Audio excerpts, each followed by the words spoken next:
Let's go, bro. All right, let's run it. Let's run it. Let's run it. Before the sun goes down. Before the sun goes down. Maybe we'll get a sunset in the background. Yeah, that'd be sick. That'd be sick. Hopefully it clears up. All right. Welcome back to the show, Respectfully Inspired. I'm here with Chris Duncan, one of my best friends and the CEO of Creator Camp. I like to start the show with my why behind the podcast, which is I want to change the way people measure success. So most people measure success with wealth metrics, which is money, possessions, achievements, and I want to inspire people to measure success with soul wealth metrics, which are the quality of your relationships and the quality of your memories. Today's episode is a big deal for two reasons. The first being it's my 20th episode, and statistically, once you've posted 20 episodes, you are in the top 1% of all podcasts. So now I'm in the top 1%. Let's go. But it's an even bigger deal because I'm sitting here with Chris, and one of his co-founders once told me that I could meet someone with 10 million subscribers and I wouldn't be nervous. But if I met someone with 10 subscribers and they made some form of art that inspired me or changed my life, I'm gonna be nervous. And Chris, he's my best friend. I'm very comfortable with him, but he's changed my life in so many ways. So like sitting here is a freaking big deal, and it's an honor that you would come on my podcast because I know you like to stay low key, but yeah, it's just an honor. It's an honor for you to have me on as a guest, so I appreciate it. Yeah, and he's such a respectable guest that we were recording in front of a bunch of kids, and he was like, you know what, let's start this over. He respects the audio, and that's something I look up to. He didn't make me feel bad for it, so we're on our second go. I'm gonna start with the best life advice you ever gave me, which is reaching up versus reaching down. Can you describe that to the audience? Sure. Would you like for me to give the backstory to that? Yes, give the backstory. Okay, so about a year ago, last February, I set off on a journey to meet my list of heroes. Yeah. Very inspired by this book I read called The Third Door, which Yes. you've also read. Of course. And one of the people on that list, his name was Elliot Bisnow. And for context, Elliot is the founder of the company called Summit Series, which is a series of events that brings together the most inspiring entrepreneurs, artists, musicians, in an effort to inspire them to use their business as a vehicle to make positive change in the world. Yeah. And his story is incredible. By the time he was 25 with his co-founders, they bought the largest ski resort in America. $40 million. $40 million. And that was just a couple of years after doing these events and bringing together these incredible people. And so I had a list of 20 people that I emailed. And out of everyone that responded, Elliot's response was by far the most unique. A lot of other people said like, yes, let's do an interview. We'll set up a time for this call on this day. But Elliot said, he responded right away. He said, I'm gonna call you in 5 minutes. Wow. And I'm in my dorm room at USC. And he asked for my Telegram. And 5 minutes later, I get a call. And it's a video call from Elliot Bisnow. I'm like, what the hell? Like, Yeah. I was not prepared for this. I go out on the balcony, I answer the call. He's like, hey, I loved your video. And then the words that followed were, Chris, I believe in you. Keep going. From here on out, anything you need, I'm in your corner. Yeah. And the reason this is important is because up until this point, the only people that ever believed in me was my parents. Yeah. So for someone of this stature who's accomplished so much, to pour into me like that without even knowing who I am, just from the get-go, to do that was changing my perspective on how I was like starting to view things, even from that moment. Yeah. And long story short, he says, come to Miami, we can do an interview in person. Meet me at this address in 6 days. And he sends me a photo of a blue umbrella. Yeah. It says, meet me here. And I've never been to Miami. I have no money. Yeah. I'm studying business at USC. I have to take a few days off school to go out here. And I have to convince my parents that I'm going to this random blue umbrella. Yeah. I don't even know this guy. Yeah. And they're like, what the hell, Chris? Yeah. You just spent $600 a few weeks ago going to New York. Yeah. Now you're going to miss more school and go do it again? I said, well, I have to, Mom. Like, this is the opportunity of a lifetime. Who turns down Elliot Bisnow? And I get to Miami, I figure out how to rent a car. I get to the address and there was a woman waiting there. Her name was Paloa. Yeah. And I'm like, hi, my name is Chris. She cuts me off. She says, I know who you are. Elliot told me everything. I'm like, what? Well, this is so weird. This whole interaction, this whole experience is just so weird.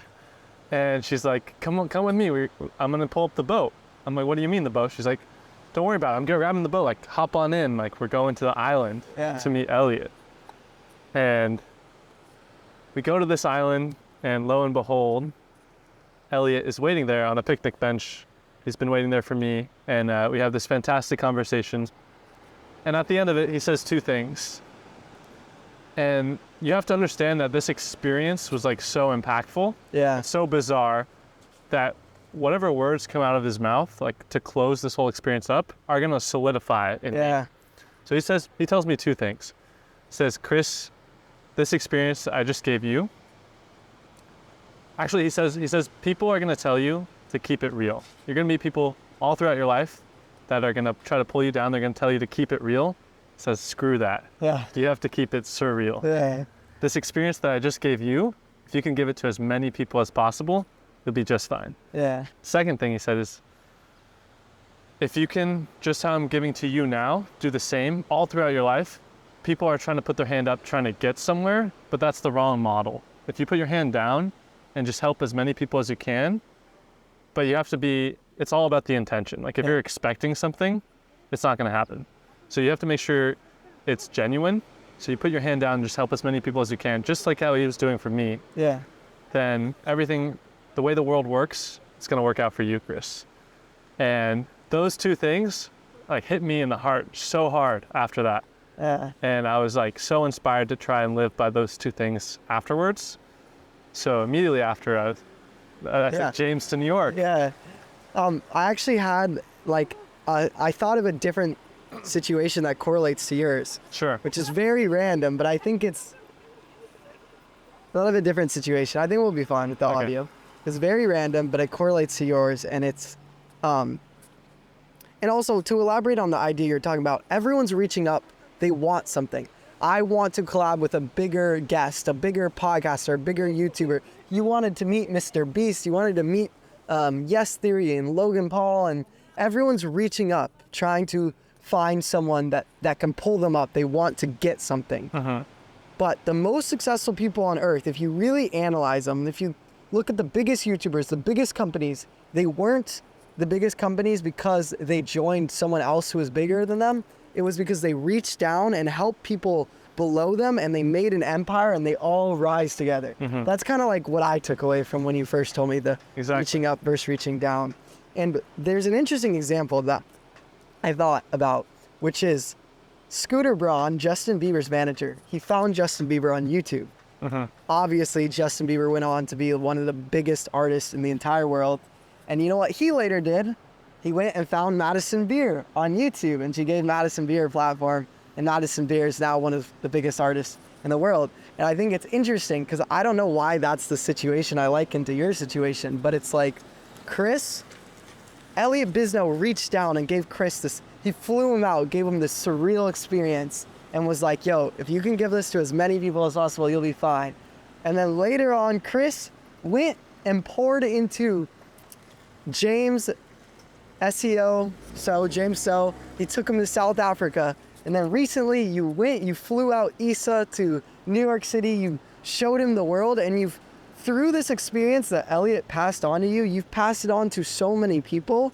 And it's crazy because I've even seen this in my little experience, is that when you pour into others, it comes back to you. Like the James example, you took James to South Africa, and a week ago or 2 weeks ago, he took you to meet Mr. Beast, which is so surreal. Crazy. Very full circle. And even you, I've seen, the purpose to give is not to get something in return, but it's to inspire the other person to give. So it's like, the goal with it is for me to give this experience so that they feel so impacted that they want to do it, not to me, but to other people. And I've seen you already do it with people in your life. Dude, it's crazy you say this, but Chris, I spent a lot of time thinking about what makes a relationship valuable. And before Chris, I would have never put this as such a key point. But after meeting Chris, something that I always thought now, it's forever will be something I think that makes a relationship valuable, is being a connector. I feel like high school and college trains you to like, it trains you to be cliquey. It's like, hey, don't mix friends. You don't know which friend's gonna like which other friend, and like, it's just safer to kind of stay. You have one group, whether like the sport you play, you have a group. You have a group you go surfing with. And Chris was like, nah, F that. We mix friends. We share experiences. You bring everyone together. And just since I've changed that mindset of like, hey, let me always try to find who can add value to whose life. If I have a friend who's flying into Oklahoma, let me send this YouTuber, send him to this couch. That's literally Chris. It's like, you go somewhere and Chris is like, I got someone for you to meet. I got a couch for you to stay. Oh, there's another podcaster, meet this other podcaster, meet this other YouTuber. Bro, he just like freaking connects people everywhere. And that's like, I think it's so valuable. I don't know. I don't even know how to elaborate on it, but Yeah, no, definitely. I think even through like Creator Camp, I've found that another valuable aspect of relationships is like just having a place and friends anywhere in the world. oh, so I think that's the advantage of a community, actually. And having a really diverse community who are from different countries and different places. Because now I can go to New York and I don't have to worry about hotels anymore. Yeah. Just because like, it's not the nicest situation, but there's just couches that I can crash on. And honestly, those lead to the better experiences. you're gonna get way closer to the people if you're staying on their couch Yeah. than if you're staying in a hotel and meeting up with them for just like, it's like everyone knows that feeling of when you're a kid and you have a sleepover and you stay up till 3 a.m. talking through the night. And that's like, that feeling that you have as a kid is like your whole life. Like you're just always having those 3 a.m. sleepovers and those late night talks and this. Not all the time, but Maybe glimpses, sure. Maybe it's not the actual staying up and talking late, but it's just like this surreal pursuing wonder like a child. I think it's just more fun too. Yeah. Like you're just with people. I love people. Yeah. I wanted to ask you about the importance of taking risks. Your whole life has been so much risk taking. Could start with dropping out of USC with 1 semester left. Start there and then talk about the importance of taking risks. Yeah. So I dropped out of USC 4 months before getting my degree. Yeah. And that was because I was faced with this opportunity to either travel and meet my heroes and learn from them, or stay in my business school and learn in the classes that I've always been learning, surrounded by all the people that I've always been around with. And I thought this experience of going and interviewing these people would be a far better learning experience for business, especially, than sitting in this class about business operations. Yeah. And when the window for that was closing versus the window for school was always going to be there, right? There's opportunities that come along that the gap is like so limited. And for me, it's like, I doubt this is going to plop into my lap again. Yeah. I can always come back to school. Why not we take a chance on this, right? And that's kind of the thinking process behind it, because I think risk taking is important in business and in life, depending on what your goals are. But you have to take calculated risks. You can't just go out and do crazy risky things. You have to have some sort of plan behind it. So I do want to ask a little bit more. I imagine that your parents were like, why not just go meet these people in 4 months after you get your degree? Yeah. So what did you say to them? They actually didn't bring that up. They didn't bring it up. No, the conversation that was between them was like, I was pretty firm on it's either like I'm staying in school, because the opportunity was like either take it now, Yeah. or I probably won't have the same offer Yeah. by summer. And Yeah. why did you feel like that? I don't think that it was something that I could push off. Yeah. You know, like this thing came at me. Yeah. I don't even want to take the risk of waiting 4 months for Yeah. it to potentially be gone. Why not just seize it now while it's I feel like this even goes back to something you've told me, which is like momentum is so real. mm-hmm. Like you just have these, it's green lights. You've read Green Lights. Yeah. It's like you have these moments where everything's just going well and you just have to chase it. And you never know how you're going to feel about that in 4 months. Like, even if the opportunity was there, you still worked for Inc. magazine, you could still go meet all those people. Maybe 4 months time, you've gotten an internship at a business and your parents are like, take this job. And you're like, I don't feel as inspired because I'm not just coming off of a boat in Miami. And maybe you just become a regular dude. Yeah, you never know. Like, also all the experiences that they could have turned out differently too, right? Yeah. Like, I might have met Elliot, but maybe it wouldn't have been that same interaction. Yeah. It could have been completely different. That's very interesting. Do you think it is important to take risks, especially as a creator, an artist? And how do you find those calculated risks? I think as an entrepreneur, it's important to take risks. I can't speak too much on like as an artist or even as a creator because I don't have that much experience. But definitely as an entrepreneur, if you're trying to build something or you're trying to, build a business or trying to change the world, I guess even it applies to artists too. Like, you have to take certain risks depending on your situation. Like, I didn't have a lot of money at the time. So it was like, I spent $600 to fly to New York, not knowing if I'm gonna even meet someone at Forbes or Inc., right? Yeah. But that was like, for me, it was like a $600 investment. I'm gonna at least have a story to tell. Like, I'll have content. Yeah. At the best scenario, I'll get the job that day. Yeah. What's likely to happen is I'll make some connections at that company, and that might, that's planting seeds that might bear fruit later. So we should cover this story for the audience because they don't know. You skipped class and you had this idea. You wrote down a list of all the people you wanted to meet, your heroes. Yeah. And you thought, if I could get the email, chris@forbes.com, then I'll be able to meet my heroes. So you took the day off of school, you created an insane resume in a box with a QR code and a Forbes logo, and you printed out your own Forbes magazine cover, and you skipped school, convinced your parents to buy a $600 flight, flew to New York City. Yep. With no guarantee that it would turn into anything. No guarantee.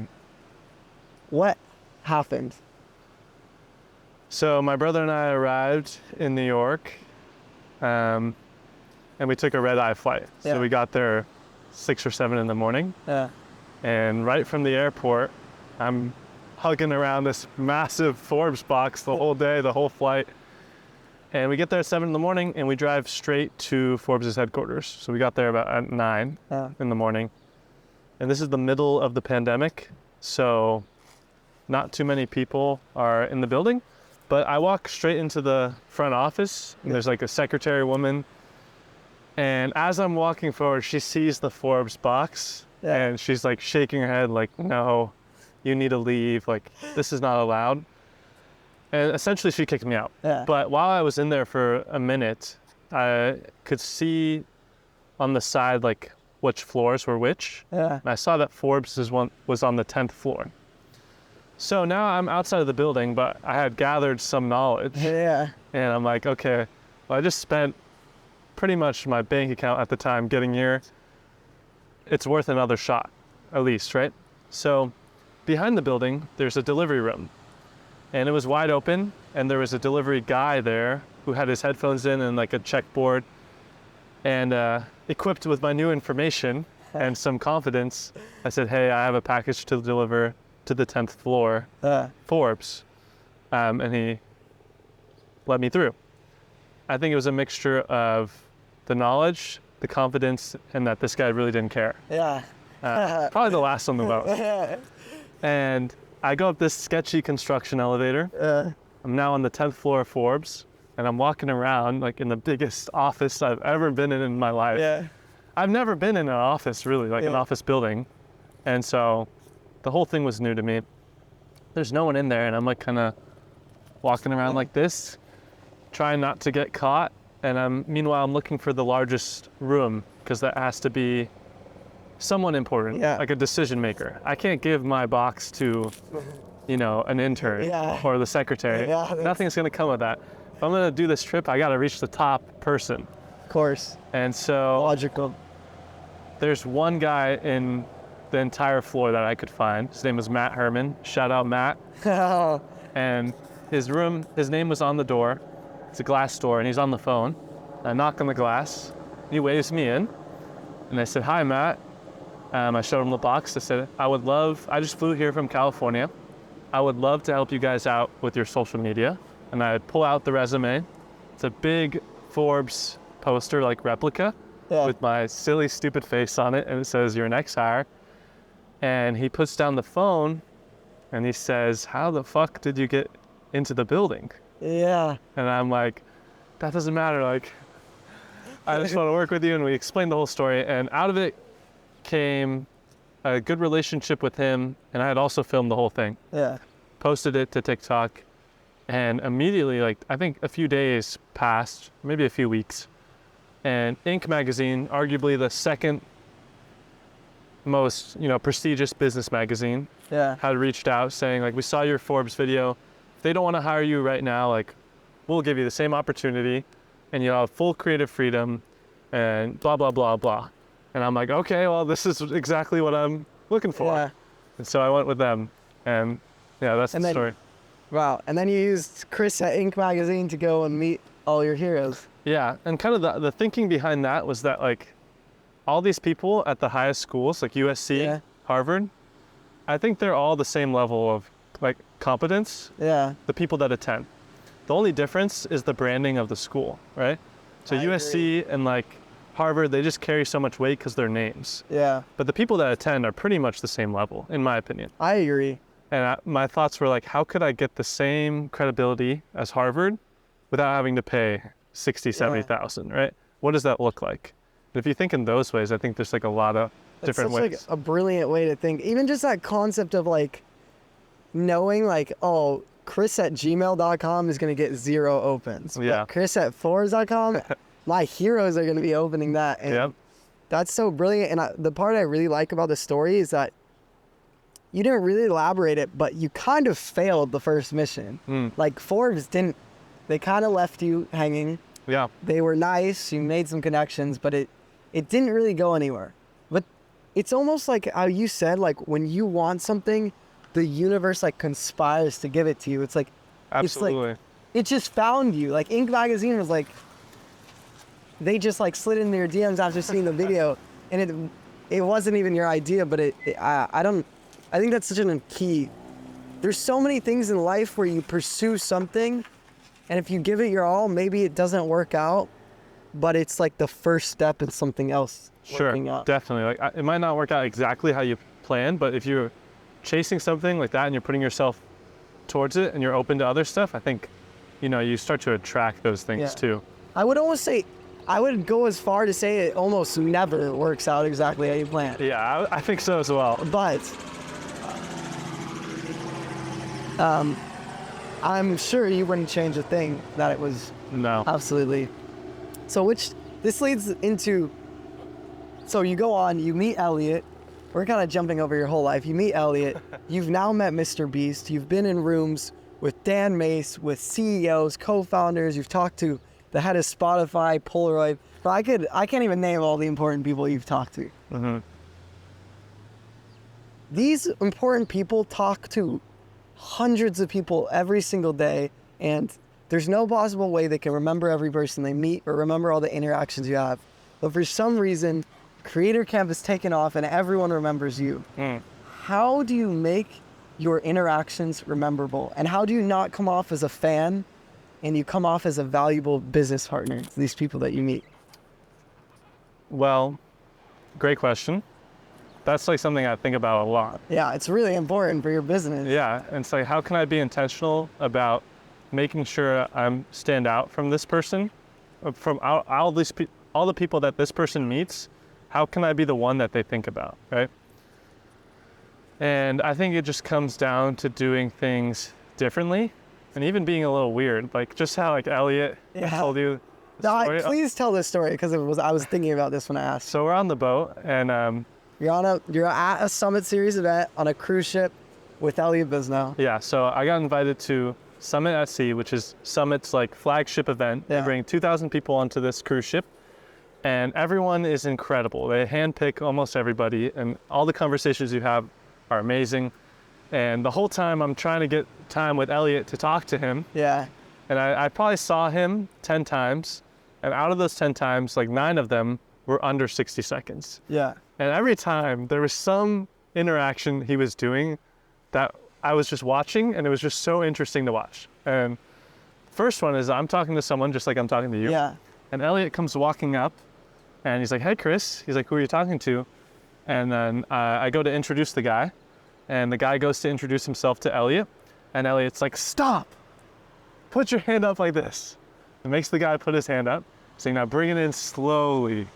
And he shakes the guy. He's like, "Slower, slower." "Hi, nice to meet you. I'm Elliot. Yeah. What's your name and what do you do? Like, how's your experience happening? How's your experience on the boat so far?" And just that like 1 minute of weirdness or 10 seconds of like weirdness, I'm sure that guy thought about that interaction like all day long. Dude, I love this story. It's literally one of my favorite stories you ever told me because it's so minuscule. But like, let's just take the example of like, everyone's been at a party or a networking event and you're going down the line, you're like, "Hi, my name's Ozzy. Hi, my name's Ozzy. Hi, my name's Ozzy." And I know like, how many times have you heard someone say like, "I'm so bad at names. I forget everyone's names." It's like, well, that's, I believe, in big part due to the fact that interactions are so similar. You go down the line, "My name's Ozzy, my name's Ozzy, my name's Ozzy," and then someone goes, "Stop. Hands up." Slowly, "Hello, Ozzy. What's your story?" Yeah. And it's like, of course you're gonna stand out. Yeah. And it's so simple, but it feels so weird. It feels like you're risking your like persona, your weirdness a little bit, but it's such a like big deal in standing out. And even since you've like, the same way you were watching Elliot, I watch him interact with people, and I've noticed these little things, like these little games you play with other people, or the like exercises. You ask people these weird questions or weird scenarios, and you are like a very memorable person. Thank you. I appreciate that. You as well, Ozzy. I'm trying to think from that perspective. Like, keep going. Is there a second Elliot story that I have? Sure. Yeah. So another one is I saw him coming up from the beach. Yeah. And I was like, the day prior, I had texted him late at night saying like, "Elliot, could we get lunch tomorrow?" And he's like, "Just come find me." That's what he said. But just the way he talks of saying like, "Just come find me," it's so like And I see him coming exciting. up from the water. I'm like, "Oh, now's my opportunity." I'm like, "Elliot," I'm waving. Yeah. It's like 20 feet away from me. He saw me, like puts up a little hand, but he keeps walking. Yeah. And I'm like, "Oh shit, like now's my chance." He's walking somewhere important, like maybe I can walk with him. So like I dry up, I grab all my stuff. He's like, by now he's like a few hundred feet away. So I come running up to him, and I'm like, "Elliot." He like noticed that I ran up to him. He's like, "What's going on?" I said like, "Can I walk with you? It looks like you're going somewhere important." Yeah. He's like, "I'm going to the bathroom." And we walked to the bathroom together. It was like another 15 seconds. And I'm waiting outside. And I'm looking at the beach a few hundred feet in the distance, and I'm waiting. 5 minutes go by. I'm like, what's taking so long? And then like 6 minutes, 7 minutes go by, and then in the distance, like on the beach, I see him. Yeah. And I'm like, what just happened? Like, I swear I had turned my back for a second, for like maybe a minute or two. Yeah. And he had totally like ran out the back door. Yeah. And like ran back to the beach. Yeah. Just like to mess with me. And he was doing things like that all weekend, not just to me, but to everyone. Yeah. And you have to understand, it's also like his world there. The entire cruise ship, the entire space, it's his world while he's there. Elliot's the founder of this company. Yeah. So even though there's people like Richard Branson and Mike Posner on this event, like everyone wants to meet him, and he's this $1 million man, and he's playing like silly child games. Yeah, exactly. He can do anything.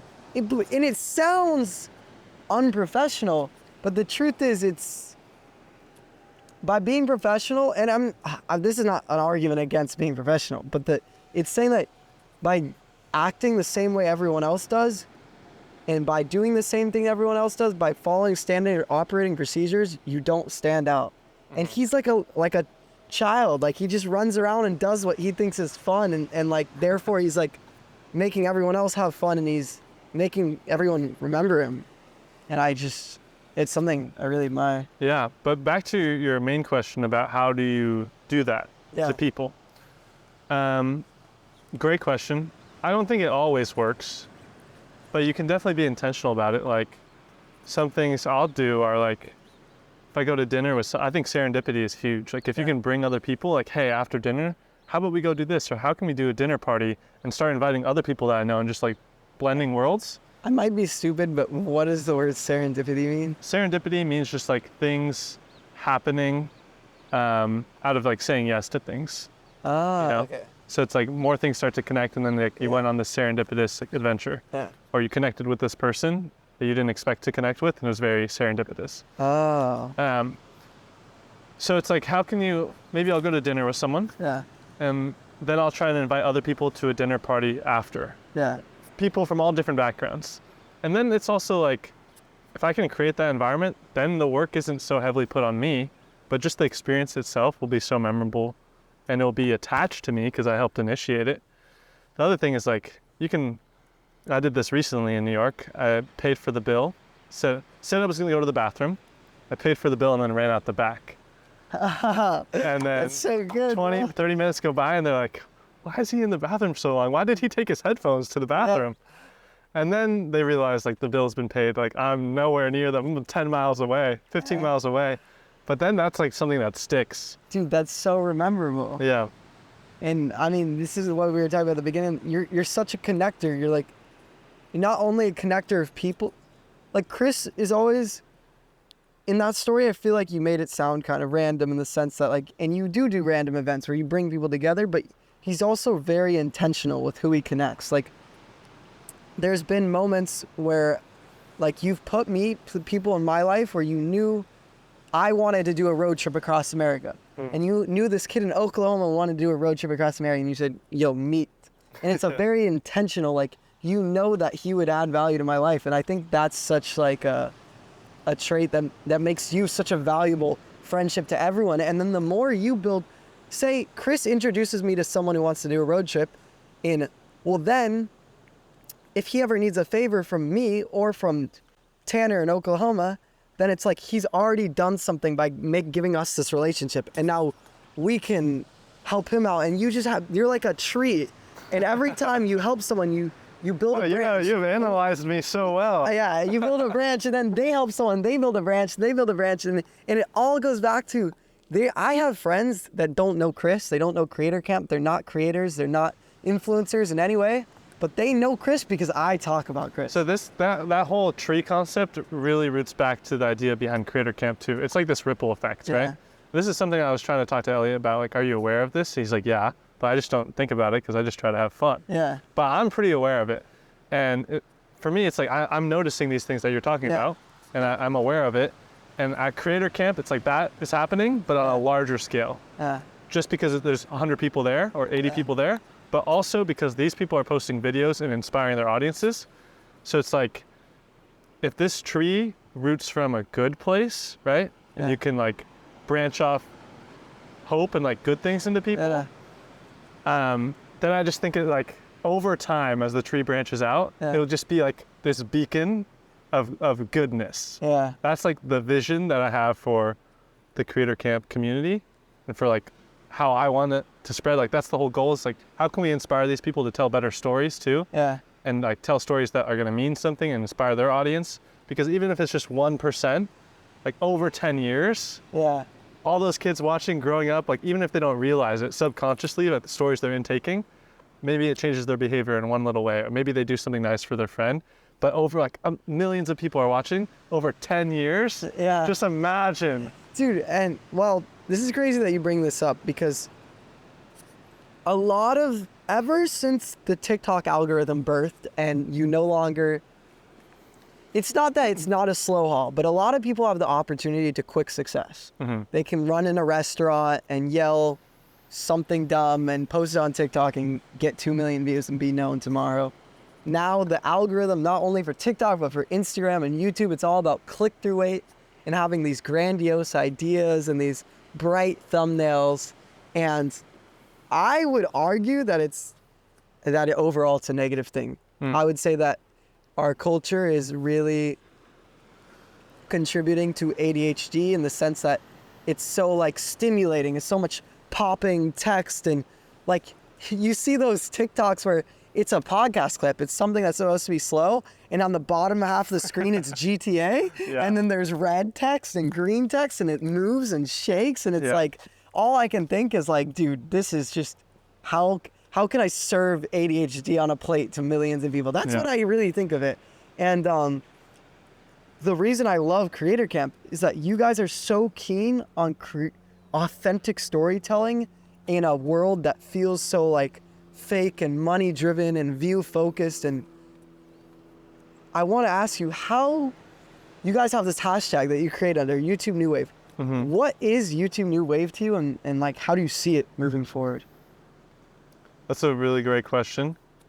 I also think Ryan is the best person to ask he would about be it. the best person to ask. But I can touch on it briefly. I think the YouTube New Wave is a subset of the Creator Camp culture.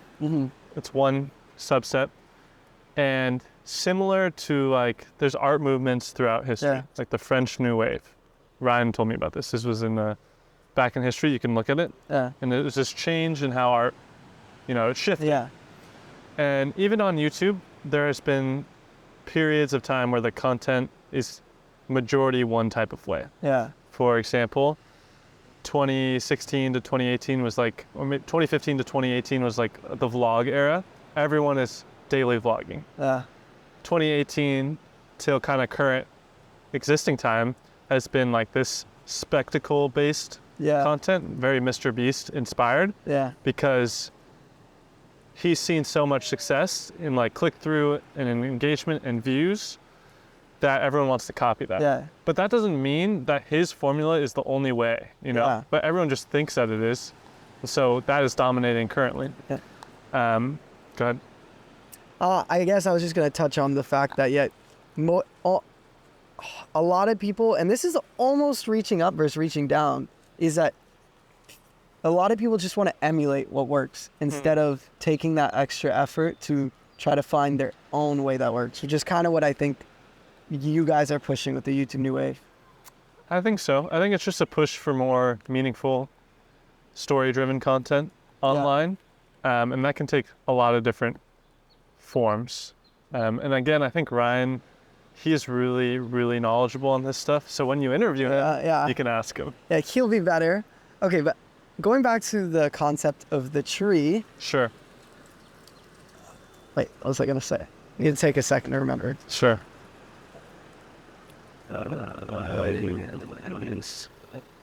Going back to the concept of the tree, and you have friends in, I would say Creator Camp is focused on creators, but you have friends in all forms of creation. You have podcast friends, you have musician friends, you have short form content friends, long form content friends, and you also have non-creator friends who are just like in the business world of creativity, like Spotify, LinkedIn. Can you describe the concept of building your world? Yeah, that is a philosophy, I think. It's like a way of life.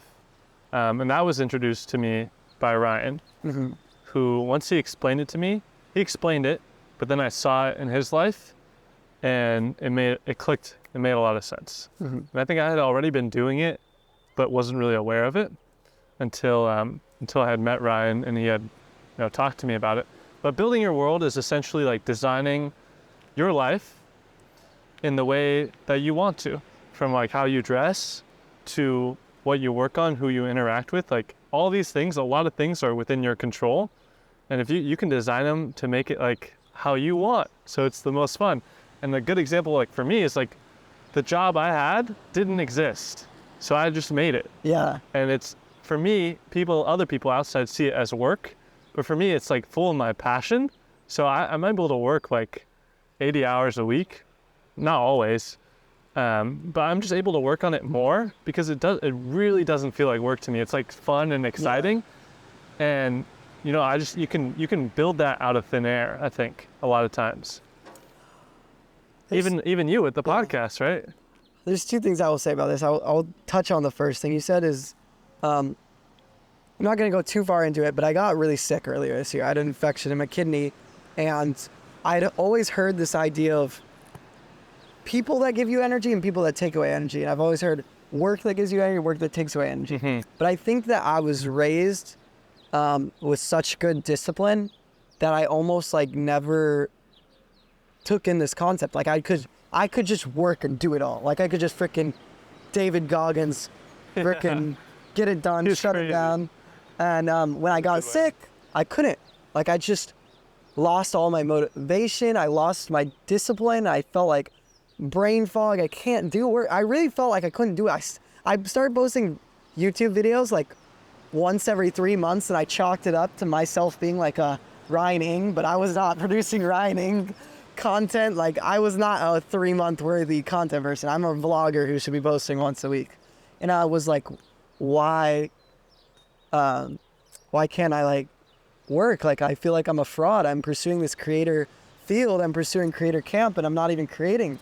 And I switched to this podcast about like a month and a half ago, and the work gave me so much energy. Like I didn't realize work could give you energy. And I don't even think that what I'm particularly talking about is related to building your world. No, I think it is, definitely. I see the tie that you're trying to make. That's also like an aspect of it. It's like you can create a job or find a job that, you know, gives you energy versus takes away. And for my specific situation, what I was looking for didn't exist. Yeah. And what you were looking for didn't exist either. You made it yourself. Yeah. And I think that's what building your world is about. And I think in the YouTube scene, there's so many examples, but like Yes Theory, I think are such good world builders. They've built this community. They built this platform. They're making premieres. Like everyone who is a part in their business are all their friends. So they just get to move through life in such a way that is like so fun. Yeah. I think Nelk has done such a good job. Like Kyle has surrounded himself with all his friends. Yeah. They're building brands and like businesses that make sense and are fun for him to build. And he also gets to move throughout the world surrounded by just all his friends versus all the time, you know, versus like, this is a stereotype, but a large amount of people only get that on the weekends. Yeah. But now these people are having it 24/7. Yeah. And there's countless other people that I think have done it. They have the ability to make whatever they like, enjoy doing their job. Exactly. But I had kind of understood that concept, but my understanding of building your world was a bit different, or maybe it's the same thing worded differently, which was that, and that's why I led this conversation starting with you having all these connections, because I think you're kind of describing building your world as like the things you do, and that you can just almost, that some people see world as like, I have to follow a path where it's like, oh, I get my degree, I go on, and then other people are like, no, the world is my canvas. I can build it. I can make the job. I can get the job I love, or I can make it if it doesn't exist. I can be in an industry I love, or I can make it if it doesn't exist. The second half of that equation, or I don't know, you can correct me if I'm wrong, the way I always saw building your world is like a relationship thing, in the sense that like, I now know Chris, the founder of Creator Camp, and Chris is co-founder.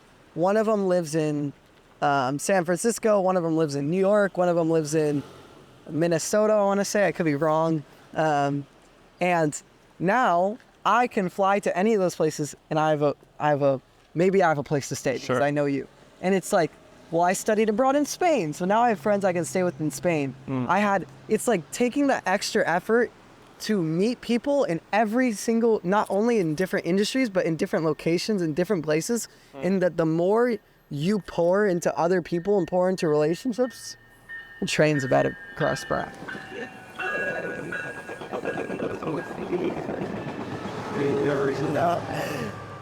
the more you pour into relationships all over the world in all these different industries. So like I give you the world example, where it's like I can, even at my age, most countries in the world I could fly to, I would have a place to stay, which is like, I feel very proud of that fact.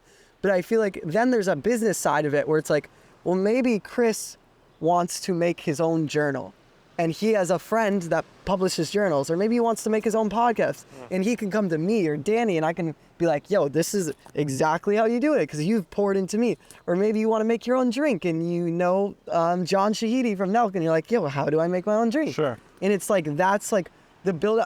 I always thought of building your world as more of like a relationship thing. Sure. I think that falls under the umbrella of, it's dependent on like what the world you want to build. Yeah. You know, it's all individualized. So if traveling the world and having a place to stay is something you want, then you can go out and build that, right? Yeah. And maybe like Creator Camp is what I want to build, and underneath that, like a requirement for me to be able to go out and meet these people is having those connections. So that's like a initial step I have to take, is meeting all these people so that I can do all these things, so that I can build Creator Camp, so that I can build the greater world, right? Yeah, wow. So I think it just falls under the umbrella of building your world. So you have, you've built your world, or you're building in the your process, world. hopefully. You've built the great world and a greater one to come. Mm-hmm. You have amazing relationships, and your whole, I mean, Creator Camp is, I would like to call it a movement, but it's a community as well. And your whole job is relationships. And I've watched you, even like as you pick who attends Creator Camp, like you have to be cutthroat in the sense that like you need someone who represents the values of the community. I would say you're in the business of relationships. I think so. What to you makes a relationship valuable? You asked me this the other day. I asked you, it was a preparation for the podcast. What makes a relationship valuable? The one thing that we had discussed earlier was being a connector, which I thought is an underrated trait. I think there's like, you can think about it, there's like business relationships and like personal relationships. But for me, I try to blend the two in a way where it's like, it's just like, these are my friends, these are people, or they're acquaintances at the very least. I think what makes a relationship valuable for me is the camaraderie. Camaraderie? Is that how you say it? I think so. Yeah, it's just like the trust and mutual friendship. Yeah. You're able to just share things. If I had no one to share things with, I would feel like so depressed, you know? Like all this I'm doing, if I couldn't share with anyone, like my friends, part of building my world is like bringing my friends into it so we get to experience this together. If I was experiencing it all on my own, I don't think it would be nearly as fun. So I think the value in relationships is like shared experiences. I think it's also like having a support system, people that you can, like I trust these people, my co-founders, like so much. I can turn to them for like personal problems. I can also turn to them for advice, for like when I'm going through tough things. They're very understanding. I think having that support system, without that would be really difficult. Like you mentioned, the connection aspect of it, which helps you in different verticals, depending on your career or what you're trying to succeed. Just having connections is important. But the word like connection, like, or network, like I don't like that. Network, I just think it's like friends and relationships. That's what I would say.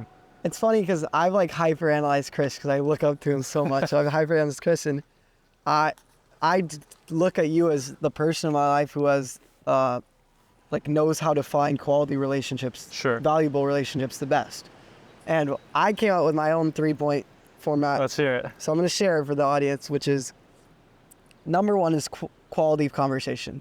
And the reason that that's number one to me is in any relationship, 90% of what you're doing is talking. So you know that there's certain conversations that don't make you think.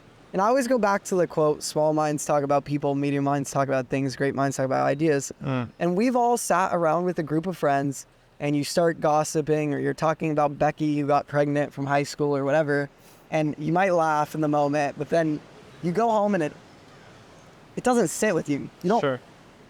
Every time I get coffee with Chris or I do something with Chris, he's telling me about the founder of Spotify flying to Amsterdam and making Polaroids, and I'm like, I always just go home feeling inspired and feeling like I dwell on our conversations. And the more I think about like what makes a relationship valuable for me, if 90% of every relationship is the conversations, then the conversations must make me feel inspired. They must make me laugh. They must make me dwell, like have emotion that stays with me beyond that current interaction. So I think that ties back to the idea of building your world, and also like how you said work that energizes you versus, I think the same thing can be applied to people. It's like people that energize you versus people that, exactly, absorb from you and take energy away from you. Like for me, it's like, how can you surround yourself with people like Max, Ryan, Simon? They were all doing such cool things. I'm like, if I plug myself into here and then the community is doing all such good things, in my head at the time, it's like, there's no way that we can fail if everyone in the broader community and everyone in my tighter knit community is just working like so hard on like the coolest things. How are we gonna fail? It doesn't make sense to me that unless we get hit by an asteroid, there's no way, like in my mind, that I could see us failing. Yeah, that's big. So we talked about quality of conversations, being a connector. We covered that a lot in this podcast. But the third thing that I think is super important is someone who seeks new experiences or adventure. And the reason that's, I'm an economics major, and basic economics tells you the more you have of something, the less valuable it is. And that goes for experiences. So if we go to Disneyland once, it's your first time ever going to Disneyland, it's going to be the happiest place on earth. Now, if someone says, go to Disneyland every day for the next year, a couple months in, it's probably going to be the least happy place on earth. Yeah. Disneyland didn't change. It's basic economics. The more Disneyland you have in your life, the less valuable it is. And people who are constantly pushing you to have new experiences are going to be people who are constantly helping you create memories, and those people are going to stick with you. And that's like something I think about with Chris, is that I've known Chris less than a year, I believe. Since I've known you, we've gone door to door, we filmed podcasts with strangers. We've thrown a dinner party for entrepreneurs. You've introduced me to friends. I've introduced you to friends. We've gotten coffee together. I'm about to fly to New York to go to your event. So many different things. And I've done more different things in 1 year of knowing you than some of my friends that I've known for 10 years. Because we just do the same thing over and over and over. And it's great to have friends that you can enjoy the same thing over and over again. That means you guys have a good friendship. You have good... But I feel like it's so important to have friends that are always going to push you to new experience and new adventure. And that's like something I feel like you are just always doing for the people around you. Well, thank you. Yeah. I appreciate that. That's so right. That's like, to me, what I think makes a relationship valuable. Yeah, I think you're right on those things as well. Creator Camp. Oh wait, actually, I wanted to touch on something, because as you were telling that story, it made me. You were talking about. We've talked a lot about Elliot Bisnow, and there's a very famous, not very famous, but in my head, it's a very famous Elliot Bisnow quote. Train. I was listening to Elliot Bisnow, and he said the best part about being an entrepreneur. Keep in mind, this guy's bought Powder Mountain. He's made millions of dollars. He met the coolest people on earth. And he said the best part about being an entrepreneur is having co-founders. And hearing that and watching your life was like a train wreck moment in my life, because I had left school thinking, hey, I get to pour myself into my dreams. I get to make more YouTube videos. I get to do YouTube more often. But I didn't realize that all the people I made videos about were at school. And by leaving school, I was leaving those people. And I just felt like I still had people in my videos, but every part of the process was alone. filming the video was alone, editing the video was alone, even caring about the video's performance is alone. And I was like, in my head, I was like, dude, if I had $10 million and 10 million subscribers tomorrow, what would it mean? Because it's just me. Mm-hmm. And you told me this story about when you invited Anne-Marie to the first creator camp, and you said at like 17 minutes into a random Anne-Marie vlog, she mentioned going to creator camp. Mm-hmm. And you and all your co-founders were sitting around in a circle, and you said, like, you were all like celebrating, like clapping, and be like, dude, she said creator camp, she's coming to creator camp. And it's like, that moment is so anticlimactic if it's alone. It's like just you sitting in your bedroom watching Yeah, you might get happy, but then you're like, where can I like give this energy but to? it's like when you're sitting there with all your friends, it's like, that's like a history. That's a moment you'll remember forever. And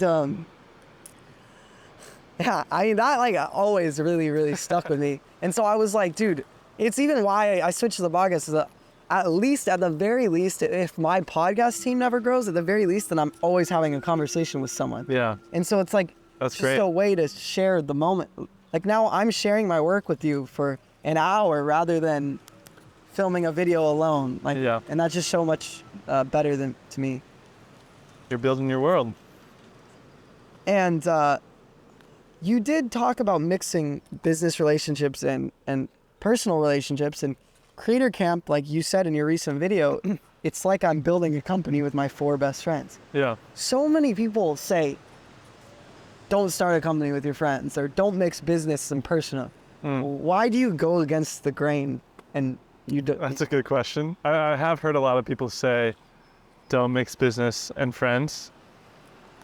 I think this situation was a little bit more unique because like I had met them, and as I was meeting them, we were starting a business. Yeah. And it's like I became closer and closer friends with them through the process of building the business. It might have been different.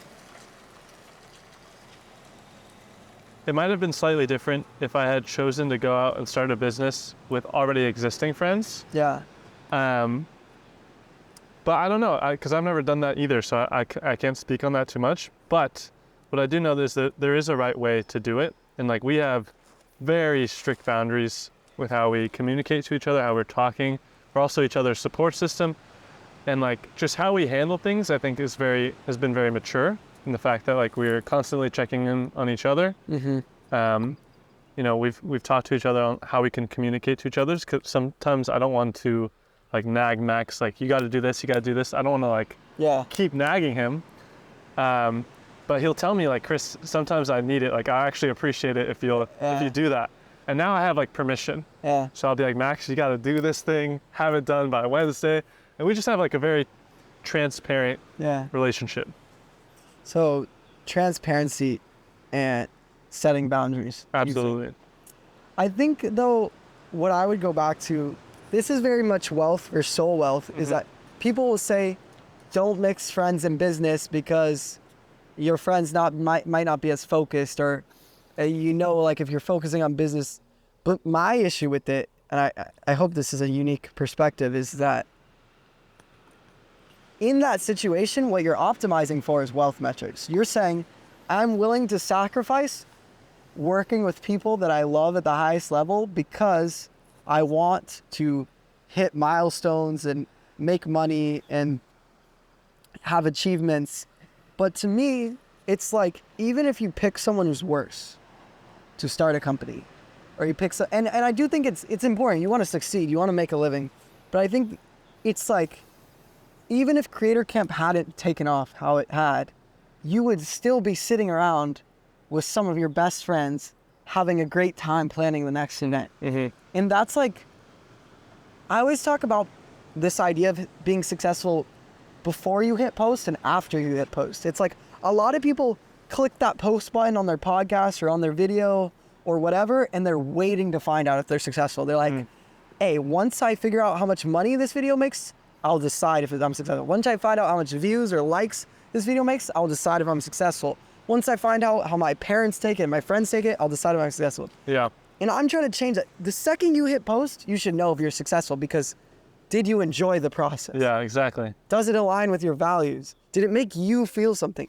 And that's like, it's hard to take that exact concept and stretch it to business, but I think there's a lot of similarity in the sense that, like, if you're sitting around in a room with your 4 best friends doing what you love and nothing comes of it, you're successful. Yeah, I 100% agree with that. And that's soul wealth. That is so wealthy. Absolutely. I think like you hit it on the nail. Like, we're having so much fun together. It's also like we go through the worst things or we go through the best things together. Yeah. And those are like bonding experiences that are like awesome to look back on, right? Yeah. I think that's soul wealth too. Like these are like memorable experiences that I'm gonna look back on. I'm just like so happy that we did this together. Yeah. And like that is really valuable to me as well. I think that falls under soul wealth too. Shared experience. You talked to me a lot about that idea of like when people walk through the doors of Creator Camp, like everyone's gone through some sort of event or a networking event, and the issue is that a lot of times you're just on your own. You walk into an event and there's groups and you're like, how do I fit in? But I think you mentioned this to me once, and I might be boofing it, so you got to correct me. It's like you're trying to get people into shared experiences as fast as possible. How have you like done that with Creator Camp? Yeah, I think there's a lot of simple examples. Like right away when people get there, they hop right to dinner on to tables that, you know, they're sitting across from people they've never met. Yeah. And maybe we serve the food family style, so you have to pass it around, right? Yeah. And talk to people. It's also like right away we have a lot of icebreakers that are intentional to try and get people to start talking to each other. Yeah. But the whole experience in itself is a shared experience. Yeah. Because it's a freaking pilgrimage that you have to do, right? Everyone's flying from across the world to this one place. They've already shared that. Maybe they weren't together, but they've all traveled some distance to get here. And now they're all together. They got to go the last 1 hour drive together. Yeah. So by the time they get to the lodge, by the time the event like officially starts, there's already been shared experiences. Many. And that kind of sets the stage for like when we actually have more like intentional things like icebreakers or improv or things of like that nature that are force people to get outside their comfort zone. Can you share the secret dance party, just because I think a lot of people would find that interesting? Yeah. So this was advice I got from Elliot. He's like, he was telling me how to create surreal experiences. Yeah. And it's an art form. Ryan always tells me like, maybe you're not a creator on YouTube, Chris, which I've accepted. Like, I think I want to tell stories here and there, but you're an artist in the sense like you're sculpting, social sculpting. Yeah. Right? And there's a lot of thought that goes into that. And Elliot's advice on one particular thing was saying how, you know, some of the best things that happen on our event or during our event aren't on the itinerary. Yeah. And for example, we'll throw a dance party in the middle of the forest at 1 a.m. Yeah. But we won't tell anyone. We'll maybe tell one person. We'll whisper it in their ear on the first night. Yeah. And through word of mouth, it will start to spread. On the first night, maybe 5 people show up. On the second night, when we're doing the dance party, 10, 15 people show up. But by the last night, through word of mouth, everyone has heard about it. So at 1 a.m., you know, the whole event is there. And this was like, you know, people weren't expecting this. Yeah. Sometimes the best things are like unexpected. Yeah. And that's just an experience people will remember. Like, hey, there's a dance party coming on in the forest. Like, I heard about it. Like, it's secretive. It's mysterious. Like, you feel like you're on an adventure going there. You feel like you're part of something that like maybe not everyone knows, but secretly everybody knows. And you go, and then that's a shared experience because your friends are there. The people that you met over the weekend are there. And you're like, whoa, like this is the coolest thing. And that solidifies. Dude, that's so cool. When you told me that was like, I just thought that was the sickest thing ever. I think the way Elliot had put it in one situation is he said like, we try to make a lot of rooms for conversations in the hallways. Or like, I think he said like there's an itinerary of stuff that goes on. Dinner at 6 p.m., morning meditation, hike at 3 p.m. And he says like you try to leave a lot of room for people, like in the in-between moments. Yeah, so that's like the serendipitous Yeah. aspect. Like if you leave a lot of free time, people will go out and go on their own adventures, and like magic will happen because it's about the people. Yeah. You know, when you bring all those people together, just like you said, when you surround yourself with people who are energizing you, who have those ideas, who like think like that, you don't really even need an itinerary because they'll go out and just like create their own. Yeah, and that's what it's such a big part of Creator Camp is picking the right people. It's like you take that extra effort to make an amazing itinerary, and you even take the extra effort to do word of mouth, party in the forest, an ice cream truck and whatever. But you probably could have just put all those people in the house and magic would have happened. Yeah, yeah. And that's like, that's where I feel like your social sculpting is the best. Like, you know who's going to bring that adventure, who's going to bring it all. Thanks. Coming toward the end of the podcast. Yeah. I end every single podcast with the same question. And that is to try to get people to think from a soul wealth perspective. Sure. And it's, when you die, what do you want people to say about you?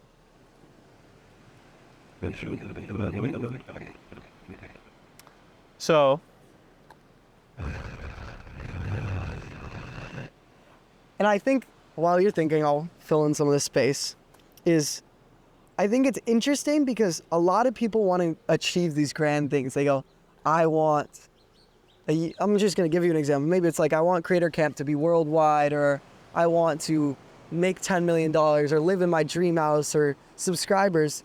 But then nearly everyone's gravestone says like, this guy was a good father, or he loved the people around him, or he did. And it always almost feels like the things people want to be remembered for are almost always like relationship and their memories rather than their possessions or achievements or whatnot. And I've been so curious to ask you this question because I don't know what your answer would be. So I have an answer. I think like I am in a constant pursuit of trying to become a specific person that I'm aspiring to be like. And that is a person of like, you know, good values, person of love, of generosity, of peace, of patience. Like I want to be all these things. And I think that's what I want to be remembered by the people around me. And I'll give you a really good example. Like Elliot has really, really inspired me. Yeah. Maybe in a similar way to how I've inspired you. For sure. And I looked up to him a lot. So recently, he had me interview someone. He said, Chris, like, I want you to interview this guy. His name is Nathan. That's his American name, but he's actually African. Yeah. And I was like, okay, I'll interview him. I didn't know what to expect. And I had about a 1-hour conversation with Nathan. He goes on to tell me his story. Nathan is born in South Africa. Yes. And at the time, South Africa was very, very racist. Yeah. And they had a lot of segregation. And black people were treated very poorly there. So him and his family tried to flee to London. His dad passed away. And so it was just his mom, himself, and his brother in London. And he had always been attracted to cooking. So that was kind of his outlet growing up. By the time he was like 13, he could cook a handful of things. By the time he was 15, he could cook anything. Yeah. But without a father and being in London, he got involved in bad stuff. Yeah. And that kind of set him on a bad journey for a little while. Yeah. And when he was 21 years old, he decided like, okay, well, the direction I'm going is not good. I want to pour myself back into cooking. So he spent the next 10 years trying to become a Michelin star chef. He started at the very bottom. Michelin star is the highest level chef you can become. He started at the bottom. And he said he was treated really poorly in the beginning. He would, in London, there's something called tea time. Yeah. Where 5 to 8 p.m., all the elderly people, even younger people, they will have tea. And he would stay after work for an extra 3 hours, unpaid, to make tea and cookies and cake for all these elderly people. Mm-hmm. But if he was 5 or 10 minutes late to work in the morning, his managers would yell at him. Mm-hmm. So he never felt appreciated. And he finally achieved his goal of becoming a 2-star Michelin chef. Yeah. He had 50 people working under him. And at this time, he felt an incredible pain in his leg. It started in his leg, it shot up his leg, very painful. But he continued to go to work because he had a huge responsibility, 50, 60 people under him. Yeah. Pain shot up to his chest and his belly. Indescribable pain. He said it hurt so bad, but he was afraid to go to the doctors, afraid to go to the hospital, because he was afraid that they were going to tell him that he was going to die. Yeah. The pain got to a point where he is taking 15, 20 pain tablets a day, and it does nothing at this point. So he goes to the doctor. They can't find out what's wrong. And they do an x-ray, and they realize that his heart, the tube that goes to his heart, it's called the aorta, I believe. Yeah. It is usually 2 centimeters big. His was at like 8 centimeters. So it was 1 centimeter away from completely rupturing, and he would die. There was a tear in his, so that's what was causing all the pain. Yeah. And it was infected. So the doctors told him, so you have to be on antibiotics for 1 year before we can go in and cut you from your shoulder to your belly. 20-hour operation that is not guaranteed at all whatsoever. Yeah. So you have to be on antibiotics for a year first, in bed rest. So he loses his job that he worked the past 10 years for. He's sitting on bed rest for a year, gaining all this weight because he can't do anything, feeling this intense pain. They have him on every drug, morphine. He can't sleep. They have him on sleeping pills. They have him on depression pills because, it gets to a point where he's like, what am I doing? Yeah. And they finally tell him, hey, we can operate in November of 2019. And then there starts to be this, word of a virus. Yeah. And that was COVID. Yeah. All the hospitals in London start shutting down. They can no longer do the operation. They tell him it's going to be at least 1.5 years, 2 years before we can cut you open because of COVID. And now he's in a room with 5 other patients in bed rest at that hospital. He has no money. He's running out of money. He gets laid off his job. And he says, one of the people in the room starts to cough. And he tells the nurse, I think this guy is getting sick. She's like, no, we vetted him. It's not possible. All of them catch COVID. 3 of them die. He says he catches COVID while he has the ruptured heart, while he's on the antibiotics. And it's like 2 weeks of even crazier pain. And, he said at this point in time, everyone had abandoned him. His parents weren't, his mom was back in Africa. His siblings didn't care, his friends, his girlfriend had broken up with him. And he was depressed. He's praying to God for him to end this suffering. It's like, please take me. I can't do this anymore. And he said every day, Elliot called him. Every single day, Elliot called him and told him, hey man, you got this. Success is just right around the corner. Keep going, I believe in you. Success is right there. You're almost there. It's within your grasp. Keep going. And he said the only thing that kept him alive was Elliot and Elliot's wife, Nicole, calling him every single day.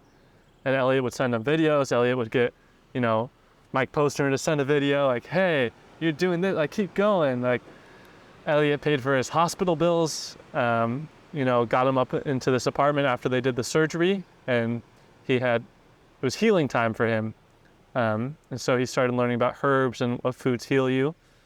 And every day, Elliot continued to call him.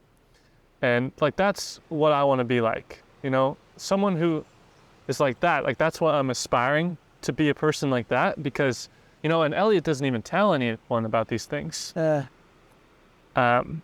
He just does them not for recognition either. He does them purely because it's helping people. And when I heard that, I was like, wow, this is what I'm trying to be. This is what I want to be like. Dude, I had no idea where that story was going, and that is the most beautiful ending I could ever hear. And that's very, it's almost like Jesus-like. It's almost like that's how God, to give and expect nothing. It says, the Bible says to give and don't even let your left hand know what your right hand is doing. That's just such an amazing story. And wow, Oh, no worries. That's such a good way to be remembered. Yeah. I hate to break this beautiful moment, but can we just make a quick thumbnail? Yeah, please? let's do it. Well, actually, it's a separated thumbnail because there's going to hypothetically be a Polaroid in the middle of us. Got it. So I'll stand here. Good? Yeah, we're good. Cool. All right, Chris, hugs not handshakes then, dude. That was a good one. Dude, I made you go extra long because you're just like, 1:15. You're about tied with my longest episode.